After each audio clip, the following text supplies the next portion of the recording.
Мобилизация в Крыму. Лучше сесть в тюрьму, чем умереть преступником. Мобилизация в российскую армию продолжается по сей день.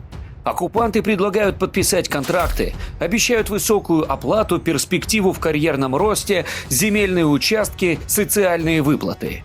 Но задумывались ли вы, что будет с вами после мобилизации? Подписав контракт, вы становитесь военным преступником. Вас ждет 3 сценария развития событий. Если вы вернетесь домой живым, вам придется за военные преступления отбывать срок в тюрьмах, либо навсегда бежать в Россию. Если вы вернетесь домой раненым, вы останетесь калекой на всю жизнь. Вы будете ликвидированы ВСУ.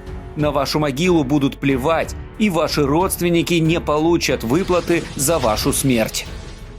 Выбор есть всегда.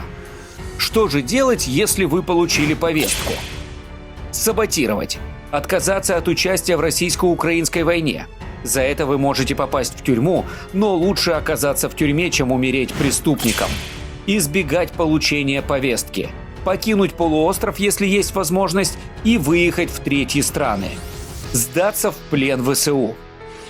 Крымско-татарский ресурсный центр предупреждает всех, кто разносит повестки, составляет списки, входит в призывные комиссии, выдает медицинские заключения и другие действия, связанные с незаконной мобилизацией. Своими действиями вы нарушаете нормы международного права и Уголовный кодекс Украины. Данное военное преступление не имеет срока давности, и ответственность за его совершение рано или поздно наступит. Уже скоро Крым будет освобожден. Готовы ли вы получить срок за военные преступления? Готовы ли вы заплатить своей жизнью? Выбирать вам.